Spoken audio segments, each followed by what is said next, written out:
عليكم السلام ورحمة الله وبركاته. بسم الله بسم الله.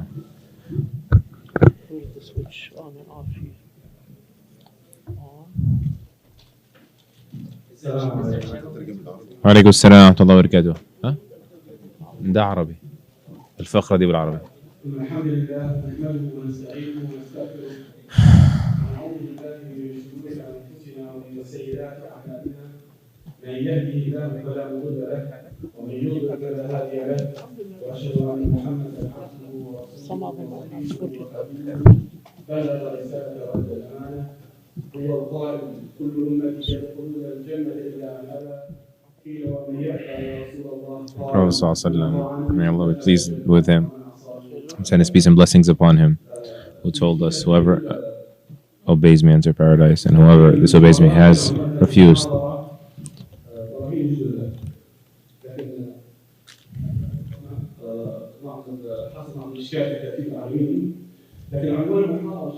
The title of this talk is about the theological contentions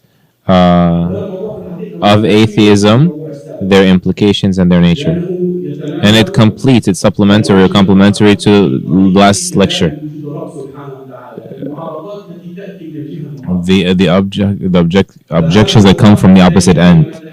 And so you can't speak in the world of da'wah about inviting the atheists without engaging with their concerns and their contentions. When we speak about atheism, we're speaking about objections to the first half of the first pillar of faith.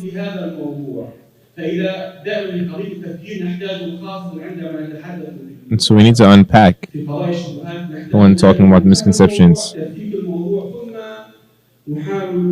And then, based on that, try to find the ideal response to that. And so, atheistic objections, we mean objections to the testimony of faith, testimony of monotheism. And we must realize, of course, this does not come strictly from the atheist. There is an entanglement in this issue between where all of these come from. When we say La ilaha illallah, we're speaking about negating any divine being, not just atheistic, there's polytheistic. And there are the levels within atheism. Strong atheists are those that say we believe in the absence of God's existence.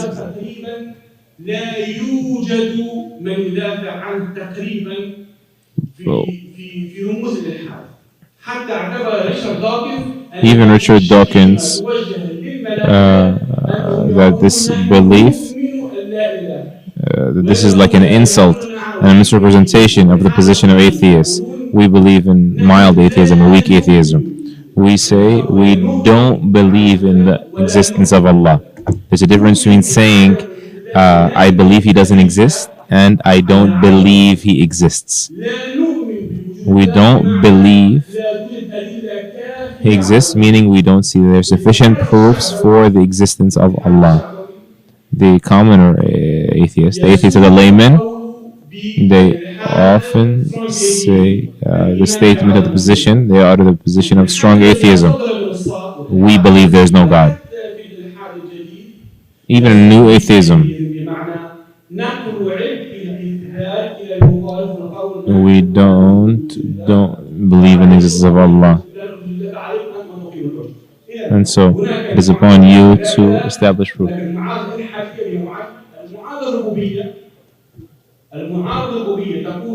And objections of Allah's Lordship. So there's deism. I believe there's a creator God, but I don't believe in revelation, a pathway that has been revealed to reach Him. With Voltaire and others, they promoted this after their clash with the church in the 19th century. but believing in God's existence, period, without any implications after that, is the stepping stone to atheism. And these, ideological debates, those who debate on social media and otherwise, they don't, the leading debaters, they believe in a God, but they don't believe in God's involvement in the world, of being a willful agent in the world who revealed messages to the world.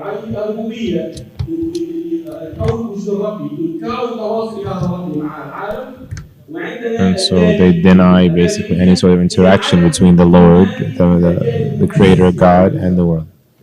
And so, institutionalized or organized religion, they exclude that from their religious framework, religious beliefs, or their belief about religion, should we say.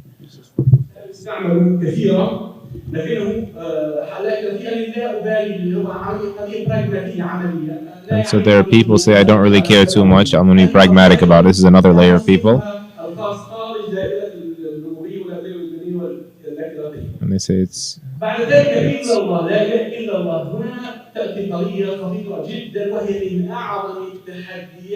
and say there's no God, La ilaha, has these subsets of contentions. Then illallah, there is only Allah.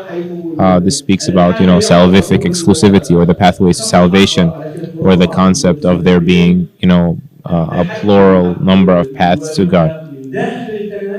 And the strongest challenge to Christendom today is this one: restricting the path of salvation to one religion. How can you say this?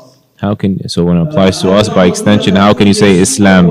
This is, extremism, to say that Islam is the only path to salvation. And this is a bigger challenge than denying the existence of God. Because people reject this notion there's no God, and they accept it, just pragmatically speaking. Yeah, there's a God. But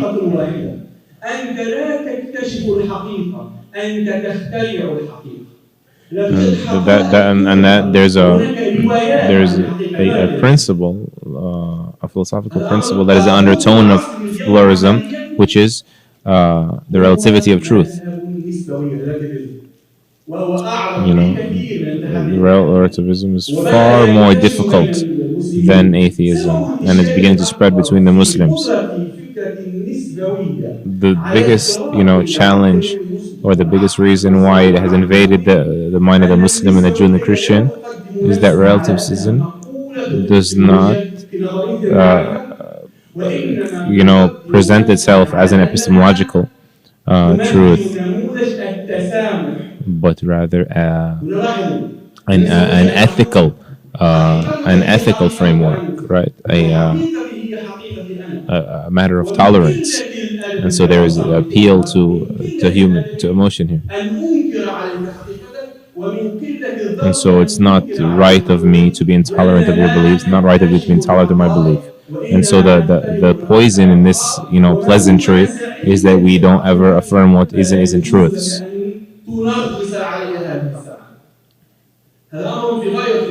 And so it's people can, not wanting to infringe on each other. And so when they included the concept of truths, right, with the concept of tolerance, them bleeding into each other has made it so difficult to establish truth without appearing intolerant. As people wrote on, the concept of the intolerance of tolerance. Again, I say it's far more dangerous than atheism, because it permeates even the followers of religions and belief systems,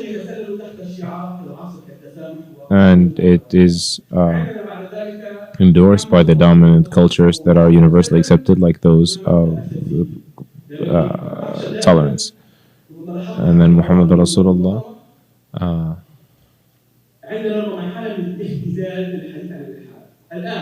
and this is something I always warn against, restricting our discussion to the discussion about Allah subhanahu wa ta'ala. We're speaking about atheism. And so, but we have to say, and is that we speak about God and that's it. You know, it is very problematic to only speak about God's existence. You know, of the reasons for that is that you reach for literature and arguments made by missionary circles and missionary institutions.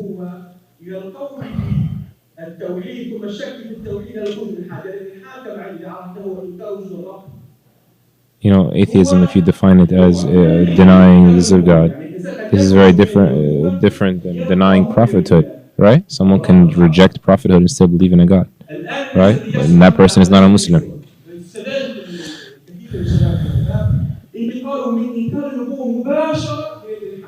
People think if you reject prophethood, you will reject belief in God, and this is not true.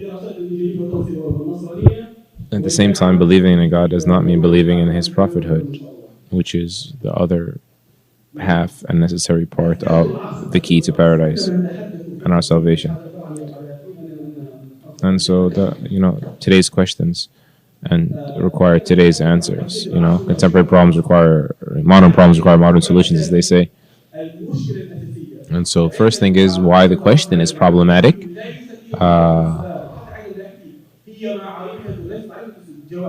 And so, knowing the question and where it stems from is different than knowing the response to the question, and more important. So, for example, the biggest argument for atheism is the problem of evil. The problem of evil is the subject of this book that Dr. Sami wrote, Problem of Evil and the Existence of Allah. How can there be a knowing, capable, merciful God that allows existence? Whoever does not study theodicy, which is the philosophical discussion regarding this, can make very consequential mistakes. Whoever doesn't read up on the subject, so understand what is meant by this question. They will be in trouble. They will not be able to understand, why Allah created evil. Of course, according to Ahl Sunnah's interpretation of Allah being the creator of all things. And so this there's a logical problem and eventual problem and pointless evil. This is all in the book. If you don't know what these terms mean and why they became arguments leveled against God in light of the problem of evil charge, you will not be able to engage with the question. Just like saying that, to be able to debate on, the Bible, unless you know the history of the distortion of the Bible, you will not be able to prove it. It will be just your word against their own. And we all know it's distorted, for example. But can we, after knowing it's distorted, return to the original? And has this actually affected the doctrines of the church? And so whoever doesn't know what the real problem is with the Bible, it's not the distortion. We all agree on the distortion. He will not be able to get people to step away from citing the Bible or the theology of Christianity. Likewise, the problem of evil here with atheism. In order to respond to atheism, I need to know what they're challenging based on. New theism, for example, it's different than classical atheism. But there is some resemblance. The sophistry or skepticism, or radical skepticism of the past is similar to the skepticism of the new atheists.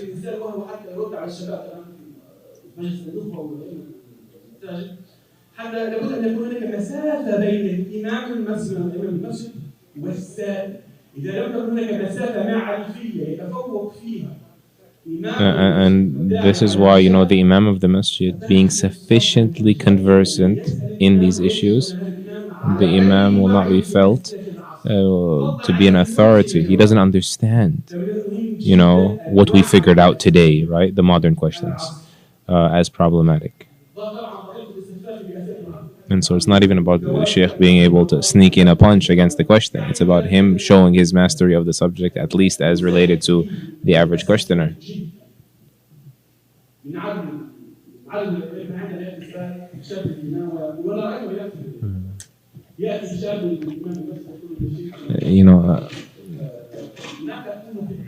When someone comes, what do you say about Darwinism?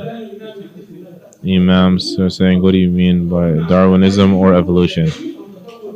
Do you mean that there's some common sense or there is ongoing? And then randomization, what do you mean randomization? Is it sourced in God's will or not sourced in God's will? And that's of course like a big subject. But when he begins to ask these questions in nuance, that's very different than the Sheikh saying, listen, these guys, their father, they believe their dads are monkeys and our dads are human beings. It is, it's just a stupid response.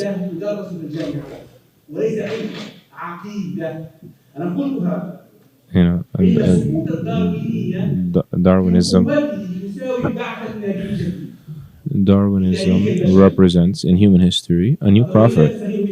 I say that it's a theology, meaning to them.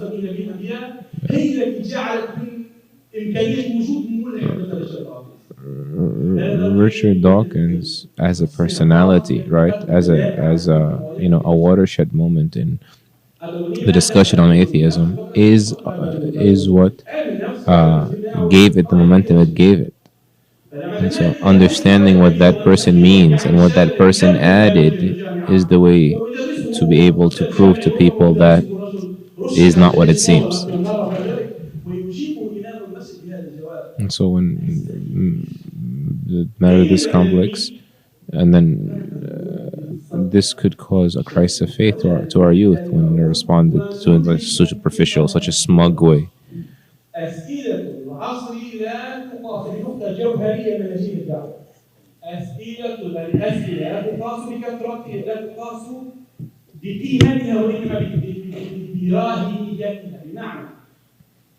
الاعتراض قد يكون سخيف لكن يكون مركزي في الدعوه بمعنى هل هناك اسخف من عباده الاصنام؟ And so we need to differentiate between the foolishness of a premise and the dominance of a present. Something can be very foolish but still dominant because it has become so widespread, so central, so fixated. And so it's about its weight in the consciousness of people, not its inherent falsehood. Otherwise, like every falsehood is foolish. Every clear falsehood is clearly foolish. But we have to pay attention that it is not clear.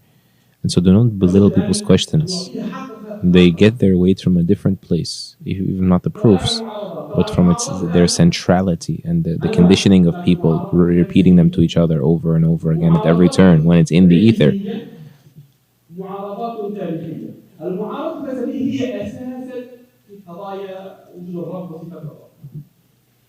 So the nature of the atheistic conjunctions, of them are those that are philosophical, and there of them are those that are scientific, and of them are those that are historical.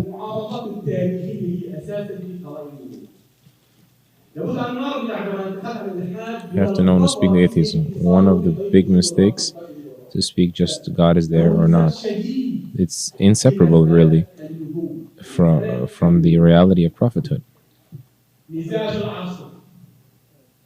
And also, there is the issue of the trends of an era. You have to be aware of the sensibilities of a time. You have to pay. And there's the geographical and there is historical factors that make something sensible, align with sensibilities. تكاد نستشكل كيف هذا الموضوع يكون شغل. ليش؟ لأنه منظومة التعليم Sometimes people have very superficial questions, and that could be the powers at be they the educational systems, the media systems have created superficial questions in people. So know this. جاء فقال التوراة لم تأتي من قصة موسى، قصة التوراة لم تكن في مصر ثم كانت إلى فلسطين. There's a writer who speaks about the stuff that happened in Egypt with Moses, what actually happened in Palestine. Anyone who studies archaeology is just sheer falsehood. But he has a huge popularity, this man. This man. Every statement he makes is a lie or a mistake. But he speaks with charisma and self-confidence. And you will, that's of the difficulty of our age, superficiality of our age. You can have those personality traits and gather clout and popularity around you.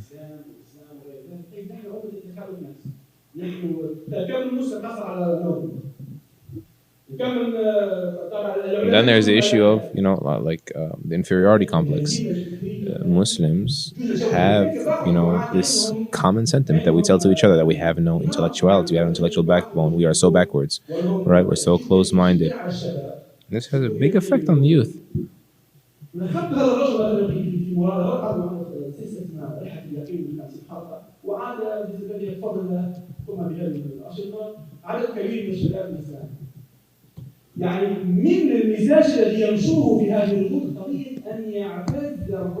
And that's why some of the most promising efforts in the Dawah nowadays were about restoring confidence and pride of Muslims in their history. Al-Hasan Nadawi wrote his famous book about the rise and fall of Islam and what Islam contributed to the world. And this was monumental in letting him realize our Islam was on top of the world and put the world in its best state at some point historically when it was being observed. And so you need to, when you speak of youth, realize that part of the emotional dimension of this is that he has or could have inferiority complex and a lack of confidence in his Islam and its value in the grander scheme of things, its truth value, its civilizational value.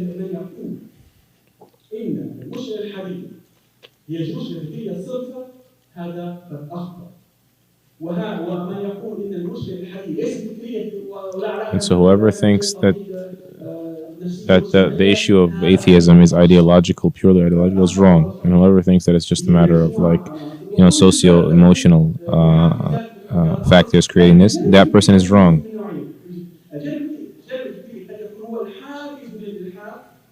And so the ideological side, this could be of the drivers for atheism. In other words, what the youth needs to justify his atheism and practice what he wants to practice, or break away from having to practice the Islam that he doesn't want to practice. And the third of them is al-ilmawiyya, or scientism, and there's another book I'll speak about here. Science is the only path to knowledge. This is another huge premise, a huge of the sensibilities of our age. This statement sounds beautiful. Most, atheists, schooled atheists, they walk away from this statement. Science is the only path to knowledge. But the common atheists, they are wholly committed to it, a lot of them. So many of them.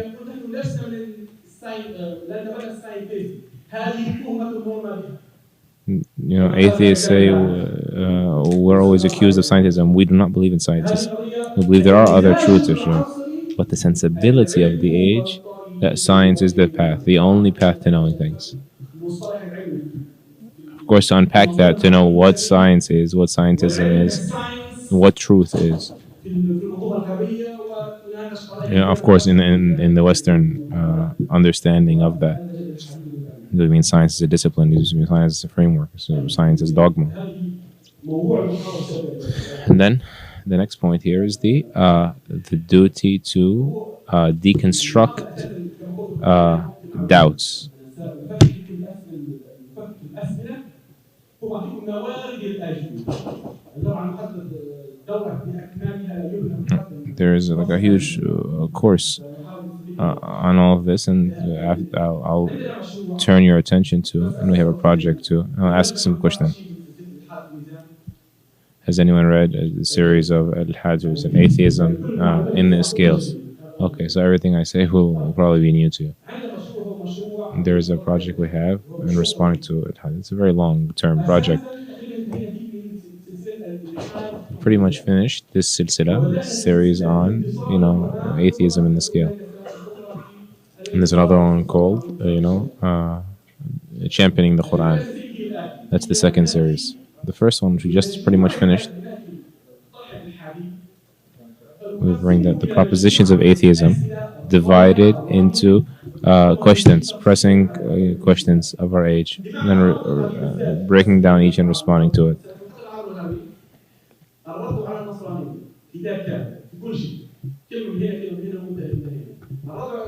We don't just say, responding to Christianity, we're responding to atheism and just, throwing responses here and there, what we can.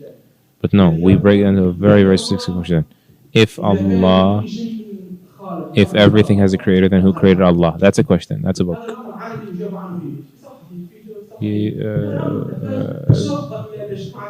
This, can be responded to in a different age or in different circles in a page, but it has splintered into so many subjects in, the world of cosmology and otherwise that requires a book.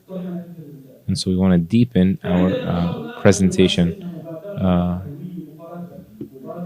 of the Islamic positions and the logical positions Islam guided us to on these subjects.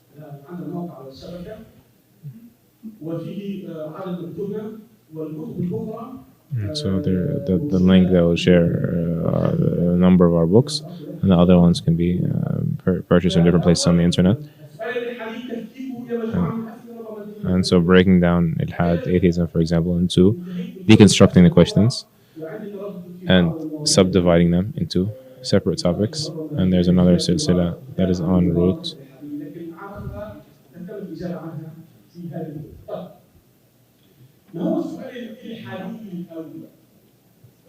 And the absence of a constructive response.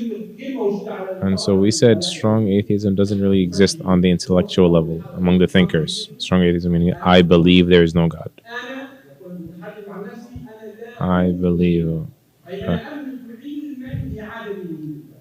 In other words,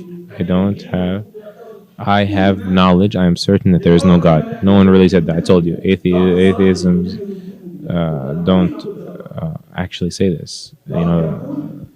Dawkins says that. Dawkins says, I say there's probably no God. 6 out of 7 chances. But, atheism en masse, which is weak atheism, we don't believe there's a God or no God.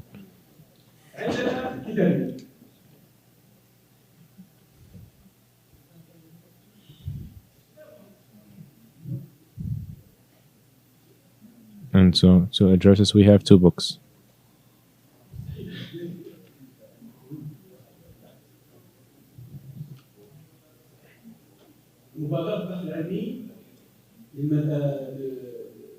المذاهب المعاصرة والأديان.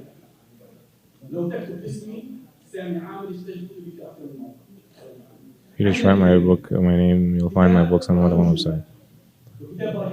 So there's the book Proofs for the Existence of Allah and Proofs for Prophethood.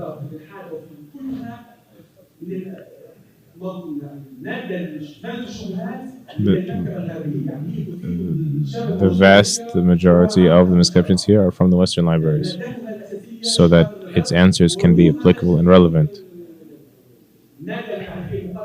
And so,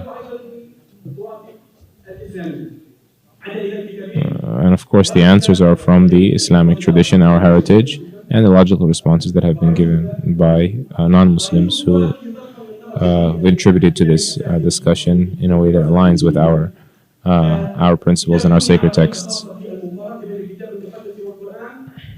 على صورة تقول الصورة تقول عندي فيديو على الشبكة ضمن عنوان أغرب دليل على نبوة محمد صلى الله عليه وسلم. I have a video on the internet called The Strangest Proof of the Prophethood of Muhammad. So for example, Orientalists say we have two choices. Either accept the رده الكتاب اخذ اليه الكتاب فتح تذكر قليل القران وفي تفصيل كبير يعني هذه عباره مجمله جدا تفصيل كبير ولو وجد له الحقيقه هو I'm sorry, it was a missionary response that came back to haunt them. I missed the claim made by the missionary.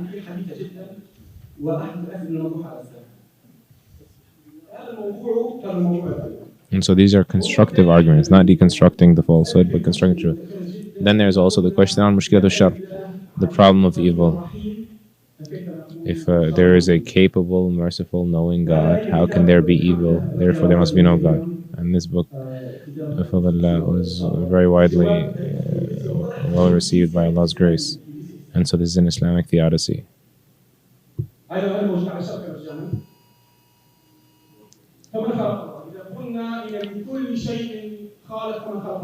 And so this is the question we spoke about earlier, that if everything has a creator, then who created Allah? And we don't say that. We say that everything that has a beginning has a creator.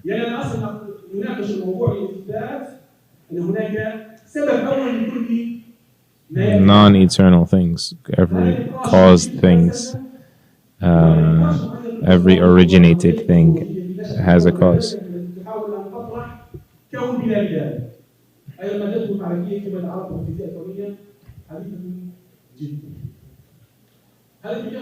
And then the book on why did Allah, I wasn't going to write this book, why did Allah ask of us to worship Him? Because I wasn't really involved. But a friend of mine asked a question, I wrote a book, this book based in, and the publisher said, this book that has, I think maybe 60-70 pages, it's a very small booklet. I was told one teacher's in university, and they've been spreading it across the curriculum, and became curriculum. Alhamdulillah, the student himself, he asked Allah to guide his creation. You know, if Allah has no need, then why is He asking us? You know, in Arabic, you know, we have a concept of an interrogative clause from a superior, and so breaking that down and what that means and how that solves the problem is part of what we discussed there. This is a book that's not yet on the internet, but it's there in Google Play, which is Scientism, a book on scientism itself, the supposed claim that science is the only path to knowledge. And so, you know, analyzing this from an epistemological perspective, like where knowledge comes from, philosophically speaking, and what is the result of having a certain conviction, either which way, on this concept.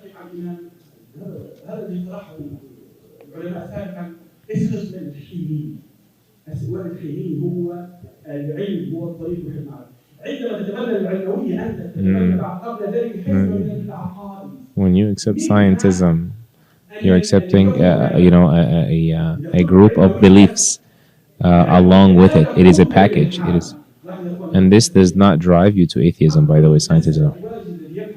The biggest struggle of people heading to atheism. Scientism. So scientism does not drive you to atheism. Scientism starts from atheism.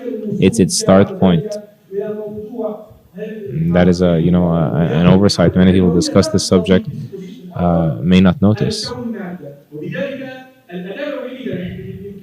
You know, assuming that the universe can be reduced to matter and energy, and refusing to speak about the non eternality of energy and matter is how scientism starts. بعضهم عندما يناقش الالحاد لا يدخل معه في مجادلات طويله ولا عريضه ولا يتناقش، يقول انا كان عاجز ان تبني اي رؤيه كونيه متناسقه لو كنت ملحد. In this book about atheism as a enlightened worldview,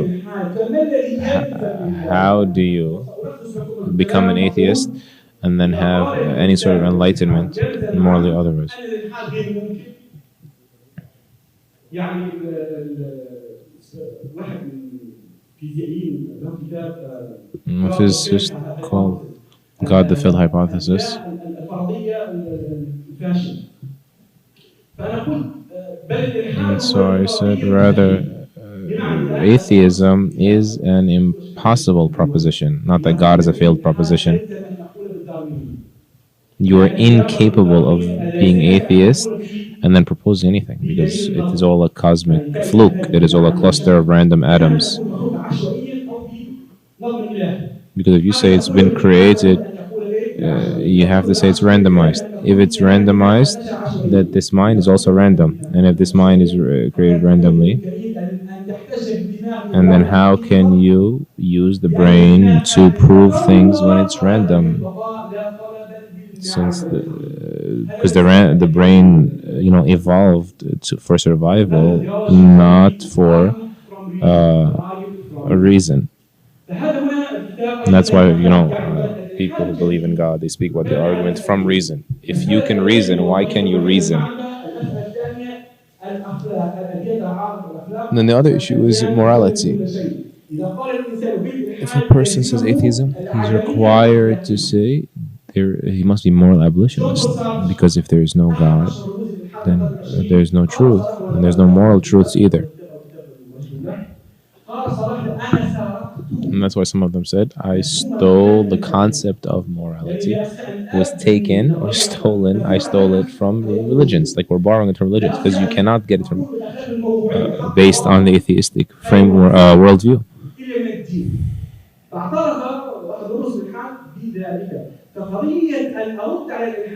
So the concept of responding, so this is like an aesthetic argument.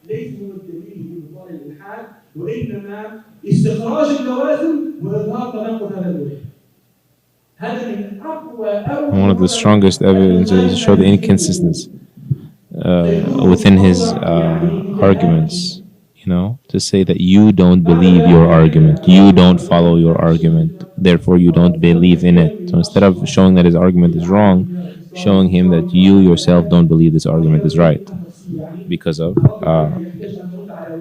what is extrapolated from it or based on it is not what you believe, not what you hold. And so also knowledge and science, meaning is there conflict or otherwise?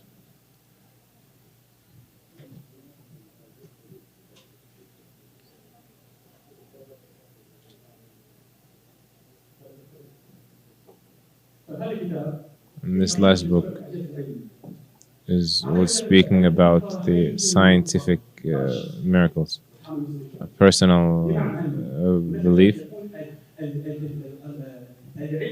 People say, there is, the argument that knowledge, science changes and revelation does not. In reality, if you let the Quran speak, scientific miracles in the Quran, it is the different types. The fact the Quran can speak about a scientific truth that was not known in Mecca, that is a miracle.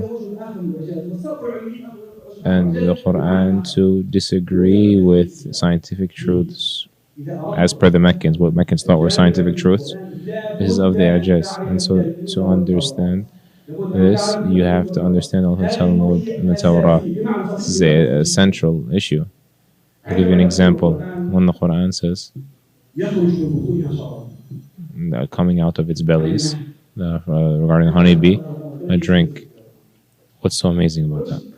Nothing, right? Bees produce honey. But in the Talmud, and the dominant belief historically, that bees take honey from the flowers, don't generate in their own stomachs. And so the Quran came and chose one view over another.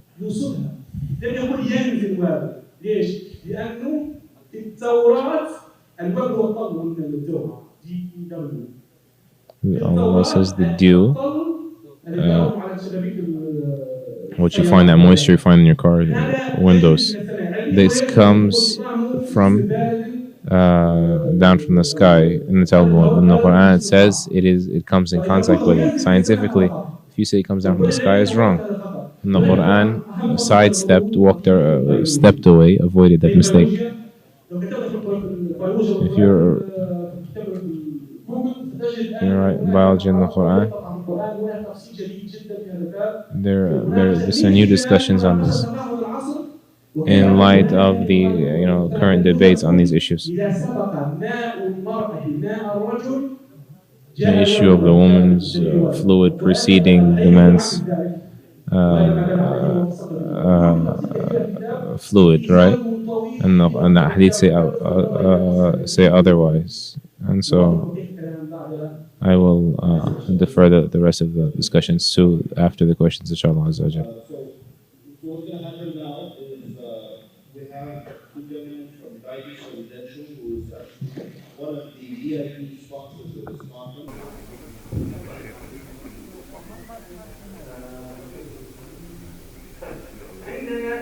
كما قلنا الحديث عن الإلحاد مرتبط بالحديث عن النبوة.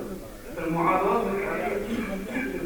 بالذات خاصة بالنبوة لأن الذين يلحدون يقفزون من إنكار النبوة إلى إنكار الإله. هذه قفزة غير منطقية لكن واقعية هي الحاصلة. فلا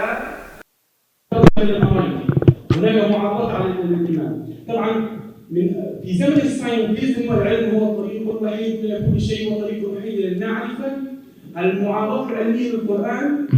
Again, the scientific objections to the Quran are really a discipline on their own, a vast one.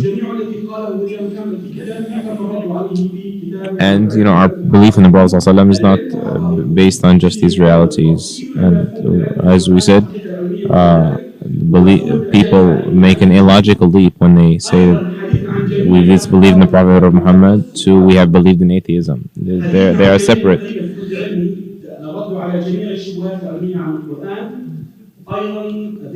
There's also of what exists in this book to your question is a response to many of the forms of resistance to scientific miracles in the Quran.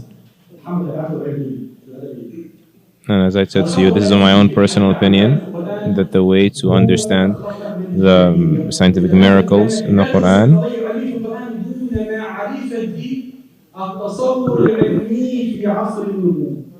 is that you mess up when you don't realize the common understanding, scientific understandings, prevalent scientific understandings in the era of prophethood, the era of the descent of the Quran.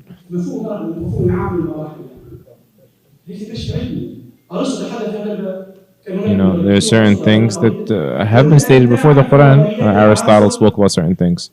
But were these prevalent? And they were not prevalent. Okay, so how, and then did they even exist? And if they existed, the Quran chose between them how? Flawlessly.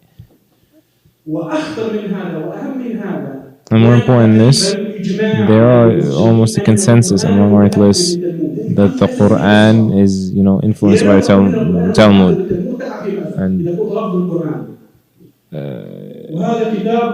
And this is a book that details, is the Quran taken from the books of the Jews and Christians or not?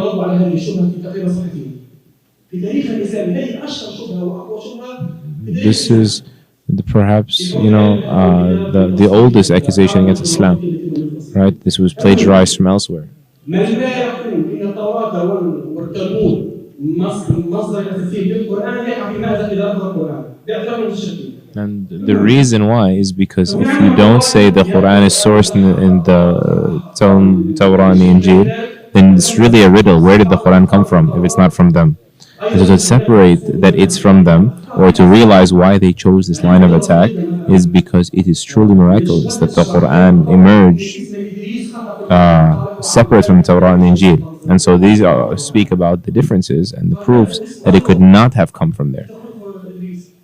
فعندما تفسر الامر اللي هو اللفظ العبري حنوخ تكتشف ان حنوخ اصلها جذرها من فعل دراسه فالقران اصابه في هذا لم يخطئ المهم في تفصيل مستحيل نصبح He was giving us one example, then changed his mind because there's no time to give this example of how the Quran could not have taken from Torah, or else there would have been more similarities, and there would have been the same mistakes that we find historically in Torah and the Injil, we would find in the Quran as well, and we don't. الخطأ التاريخي في تفاصيل الأنبياء والخطأ بقول وجود الأنبياء. أنا كنت سأكتبه مثلين في كتاب واحد لكن أتوسع الموضوع فأفردت الجزء الخاص بوجود الأنبياء ببحث خاص. Then, I was going to include in this book about prophethood the differences and the mistakes historically about the prophets in particular. This is like a subset, but I put it in a separate book because it was so much. The differences on the accounts of the prophets between the Quran and Torah and the Injil, and how historically and originality-wise the Quran is in a league of its own.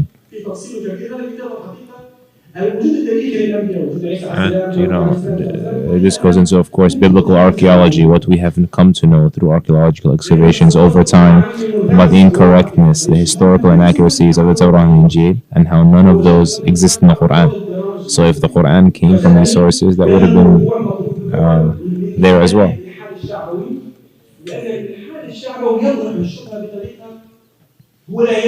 Young man. بمعنى يأتي الإنسان يقول أثبت لي وجود إبراهيم عليه السلام. إبراهيم عليه السلام لم يوجد لأن العلم بحث آثار الآثار لم يثبت وجود الله اسمه إبراهيم. إذا كنت قد درست الأمر تقول تعالى أنت أصلا تفهم الشيء. لم يكن أحد. I said to him when he said Ibrahim didn't exist because no archaeological proof that exists. I said to him, you didn't even understand their criticism. I said, in the middle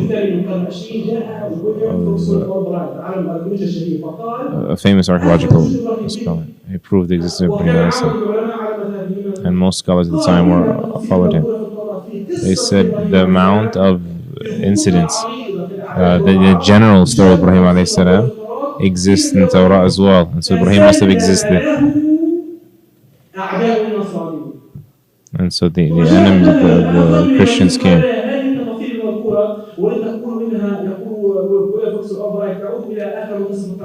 Williams, Oxford Albright, in the beginning of the second millennium. And so this continues to be a consistent narrative, so it must be true, meaning there's historical concurrence on it. And so how archaeologists establish historical truths is very different than an excavation is only the way laymen assess history, not how true archaeologists do so.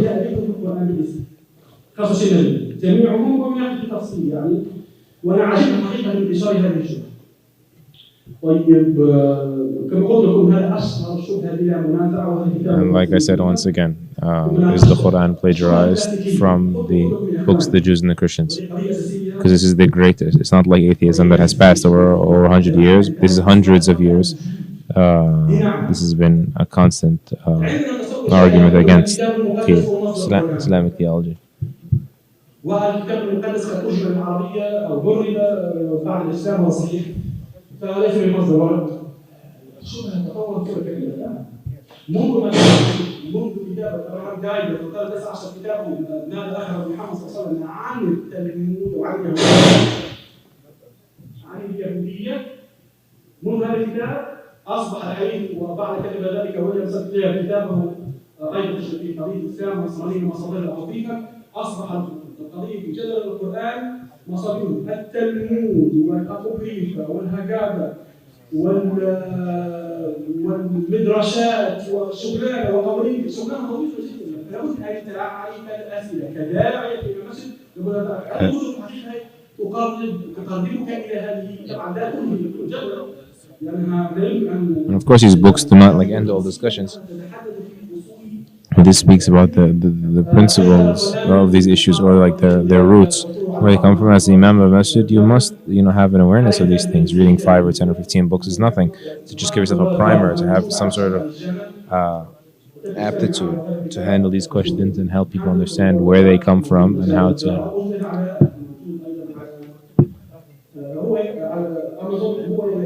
hunting for the word of God, speaking about the preservation of the original Quran,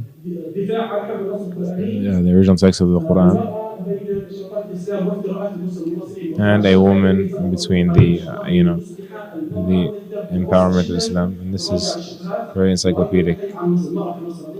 And the woman.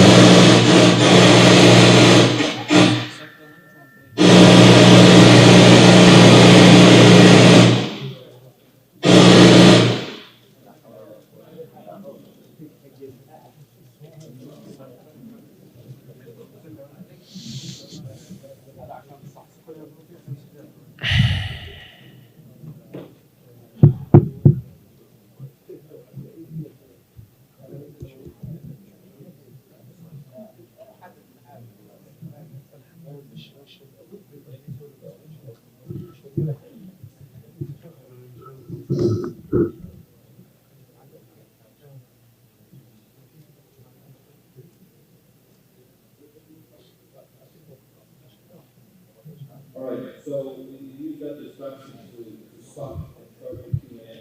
So if you can line up, please, the microphone,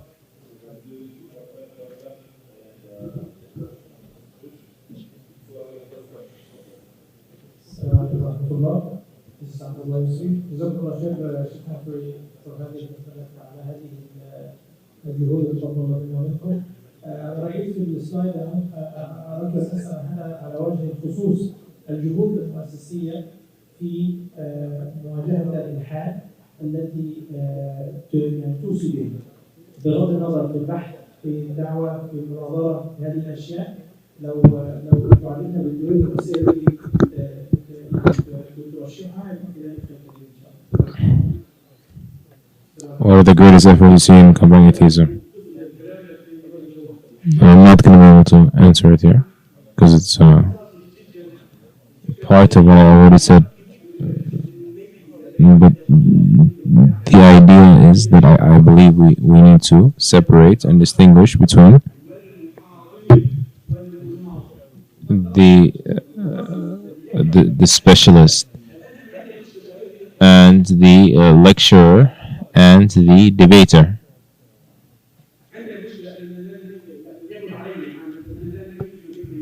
A lot of times we conflate between them.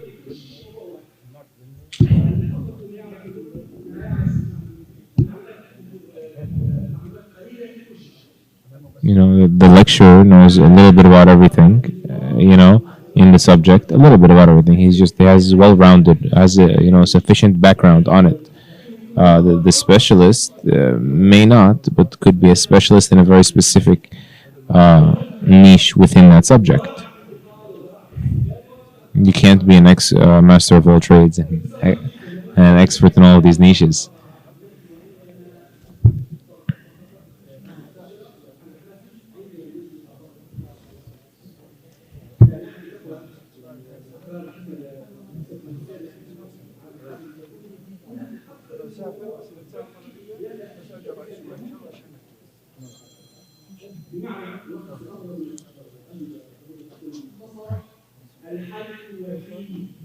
And just to be brief, the only solution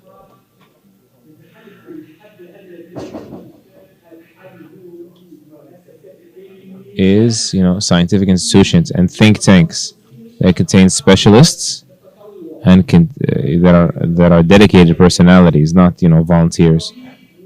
وعندي وقت للدعوة جيد A physician that has some time for dawah is great, but it's not going to satisfy the need. We have waves of dedicated personnel. We need institutions that contain specialists and have budgets وعندها تفرغ and have dedication. Without these components, جريمة في حق الأمة. we are committing a crime against the ummah. الرقاب لها ميزانية Think tanks with budgets and vision. We don't just want just creating names, creating passing efforts.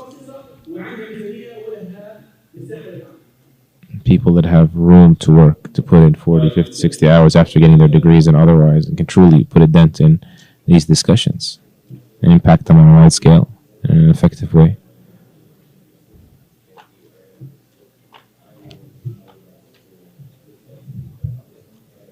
A little closer to the mic.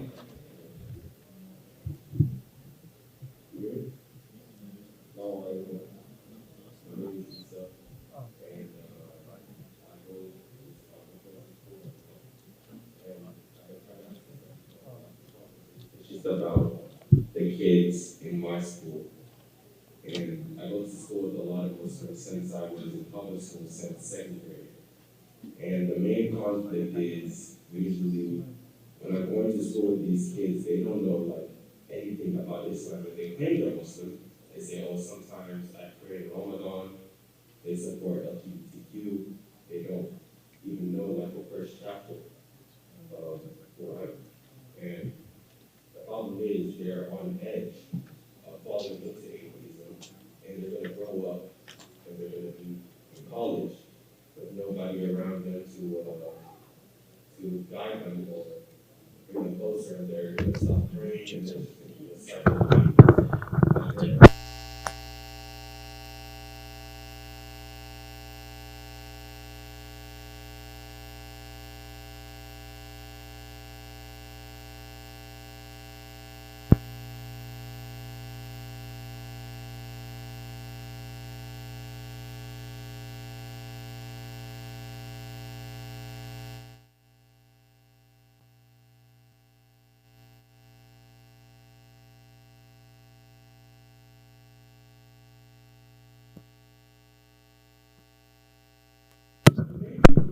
To learn about Islam, to protect yourself, to have a deeper understanding of Islam.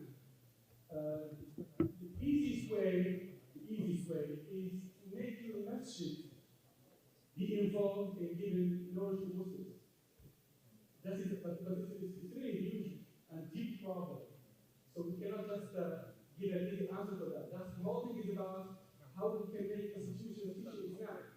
We need to first know about the questions and give the answers. So the many people who just get better know about Islam and try to make the masjid being involved about giving answers to the questions of the new generation.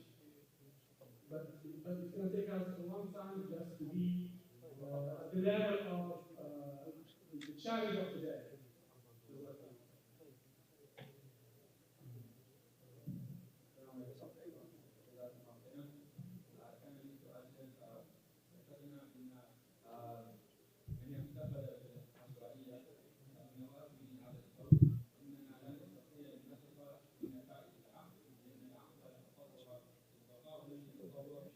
I have a question about the issue of randomization or the random emergence of the mind. This argument is precisely what we have today. So, how do we respond to people that doubt in the axioms of knowledge? He said it's all have three principles that things are what they are: the law of identity, law of non-contradiction,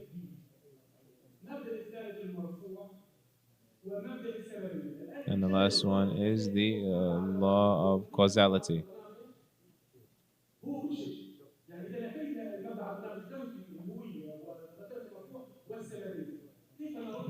exclude me. It's all about non-contradiction. These people need to realize that their principle is the principle of sophistry, radical skepticism, psychology of doubt. إذا ناظرتني But the issue is, أدلتي على وجود الله القائمة على السلبية that وإذا تحدثت في إثبات أي شيء not observed, كيف نرد عليك نقول الفارق In other words, you debating with me means you believe that contradictions shouldn't exist, لا يمكن إثبات أي شيء بل لا يمكن حتى الشك because بأي you شيء cannot يعني even عدم doubt الشك anything. عدم التفكير إذا قلت And so, if you are going to debate with a theist for believing in God, that means you believe there's a truth out there. The truth is there is no God, right? And so, we cannot say there is no truth and then go and argue something or debate it or otherwise. And so, in great brevity, it is really about the law of non contradiction. All of it. So it's 11 and I believe that despite the fact that I see people talk about 5 more minutes, then after we need to give 5 more minutes, perhaps we can cover both these questions in 5 minutes. Go ahead. So, الوضع الشبهة وكده أين الجانب المسؤولية الشخصية؟ where is the concept of personal accountability? Allah speaks about desires and shaitan. There is a personal accountability side of this. So when you speak about to the shabab, how do we turn their attention to that? The second thing is this difference between the emotional and the intellectual. Is everything emotional is not intellectual?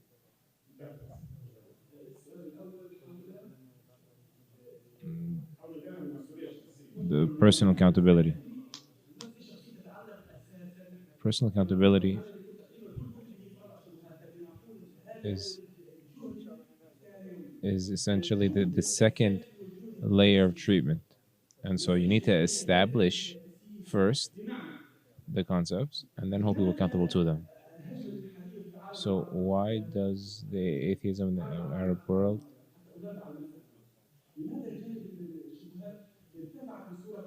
went high and found, an audience? لأن الشاب العربي الآن بدأ يفهم طريقة التأسيس وبدأ يقرأ قبل أن تأتيه الشبهة. Because the Arab youth began to read now, and so we began to see it decrease. أن تصدم خصمك الصدمة الأولى فكانت في جدار المناعة. It's just like fighting. You want to, strike first and, get rid of their immunity. هذا الذي حصل. فإذا الآن موجة الحديث تنقسم العالم العربي مع وجود كتب مع وجود فيديوهات. And so the atheist waves, when it came to the Arab world, they came after there was some sort of literature on them that Christians had put together, or some of the Muslims from the West and otherwise. So it did not land, and then a long time passed before it was treated. There were some resources there. So that is very effective.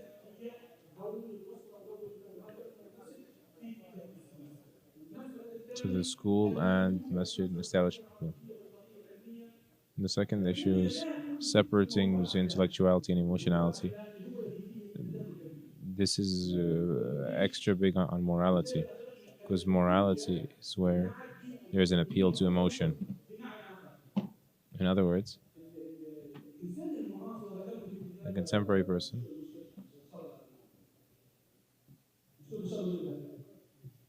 I mentioned my book on the problem of evil. Why is this the number one problem of evil, number one argument? Is because the modern human being is addicted to luxury and comfort and the ease of our age. That adds to it, right? He gets sick less, and then when he gets sick, he heals faster, better medicine and otherwise.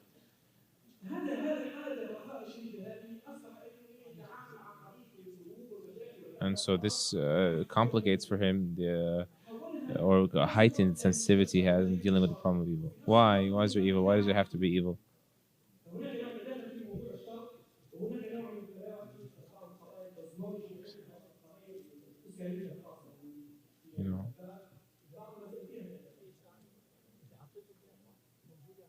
Bismillahirrahmanirrahim. I'm your brother, Apostle Khan mentions how he Houston. I know the time is out, so I'll be very, very brief, inshallah. And I'll pose my statement as a question to be in accord with the program. Would you agree that the majority of the weight and responsibility of the children, the youth that are leaving Islam, the majority of the responsibility should be on the parents? As a parent, I recognize that a lot of times we as parents wait way too long to instill the love for Prophet Muhammad sallallahu alaihi wasallam, the love for Allah and the love for the Quran in the children. We wait too long. We wait till they're 15, 16, 17 years old. And then sometimes we complain to the Imam and try to make him give a football about hijab and about reading the Quran and so forth. But we wait way too long when so much damage is already done. I think that we should begin as soon as a child begins to walk and begin to reason, begin to learn how to say yes and no, that we should instill the love for Islam in their hearts so they grow up with that love. Because a lot of times the parents are in denial.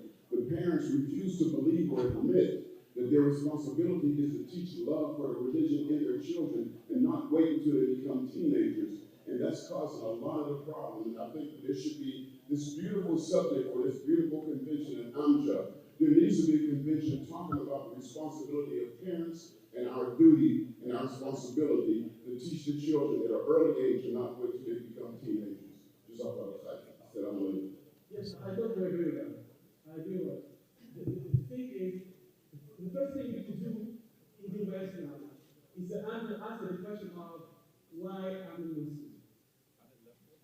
Because, like a few decades ago, in the Arab world, if you're a Muslim, maybe you won't ask this question. But today, even in the new generation in the Muslim countries, they ask this question. Now, if you are a minority, just be sure your kids are going to ask questions. So the first thing, not just the love of the religion, parents, they have to know the challenges. They have to know the challenges, the right answer, and the right way to give the answers. That's the main thing to do with the new generation. Let me just close. مرة أخرى أذكركم باسم هذه الكتب هي تتحدث هذه الأسئلة. I just want to remind you one last time. Some of his books.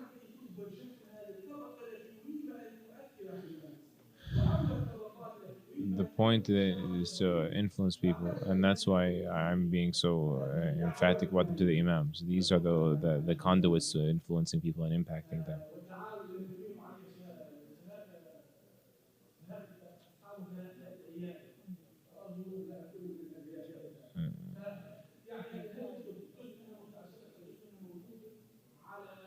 And so again, these books, they're on Google Play and elsewhere, and I hope you benefit from them and find in them what you need. And the brother Faisal in the back.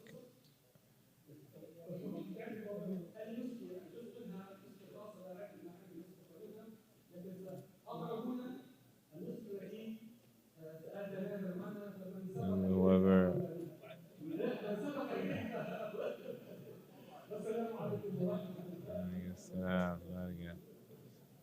عليك السلام سيدنا أكرمك الله. Some of these copies are mine, but those that I'll let go, they're here, inshallah.